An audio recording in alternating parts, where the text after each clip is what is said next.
किसी करीबी के जाने का गम शब्दों में बयां नहीं किया जा सकता, पर कहीं न कहीं हमें अपने आप को मजबूत करना होता है और अपनी जिम्मेदारियों को निभाना होता है। आज की कहानी इसी टॉपिक के इर्द-गिर्द घूमेगी।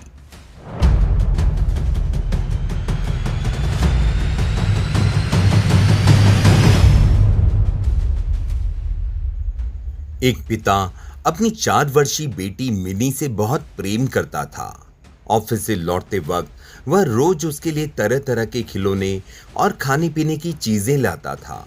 बेटी भी अपने पिता से बहुत लगाव रखती थी और हमेशा अपनी तोतली आवाज में पापा पापा कहकर पुकारा करती थी।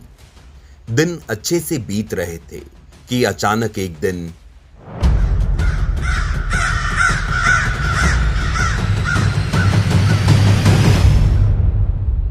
मिनी को बहुत तेज बुखार आया। सभी घबरा गए।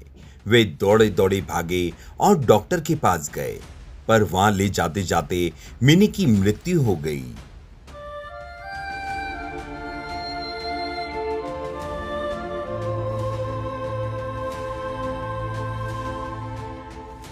परिवार पर तो मानो पहाड़ ही टूट पड़ा और पिता की हालात तो मृत व्यक्ति के समान हो गई। मिनी के जाने के हफ्तों बाद भी वे न किसी से बोलते न किसी से बात करते, बस रोते ही रहते। यहां तक उन्होंने ऑफिस जाना तक छोड़ दिया और घर से निकलना भी बंद कर दिया। आस पड़ोस के लोगों ने और रिश्तेदारों ने उन्हें समझाने की बहुत कोशिश की, पर वे किसी की ना सुनते। उनके मुख से बस एक ही शब्द निकलता, मेरी बेटी को लौटा दो। एक दिन ऐसे ही मिनी के बारे में सोचते सोचते उनकी आंख लग गई और उन्हें एक स्वप्न आया। उन्होंने देखा स्वर्ग में सैकड़ों बच्चियां परी बनकर घूम रही हैं। सभी सफेद पोशाकें पहने हुए हैं और हाथ में मोमबत्ती लेकर चल रही हैं। तभी उन्हें मिनी भी दिखाई दी।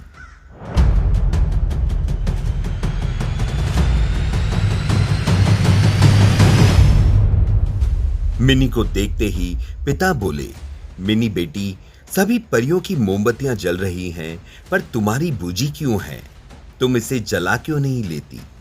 मिनी बोली, पापा, मैं तो बार बार मोमबत्ती जलाती हूं, पर आप इतना रोते हो कि आपके आंसुओं से मेरी मोमबत्ती बुझ जाती है। ये बात सुनते ही पिता की नींद टूट जाती है। उन्हें अपनी गलती का एहसास हो जाता है।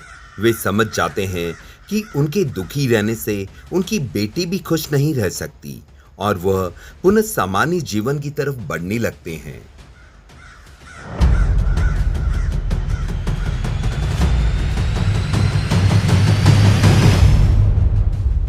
किसी भी करीबी के जाने का गम शब्दों में बयां नहीं किया जा सकता, पर कहीं ना कहीं हमें अपने आप को मजबूत करना होता है और अपनी जिम्मेदारियों को निभाना होता है।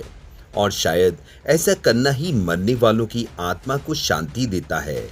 इसमें कोई संदेह नहीं कि जो हमसे प्रेम करते हैं वे हमें खुश देखना चाहते हैं, अपने जाने के बाद भी।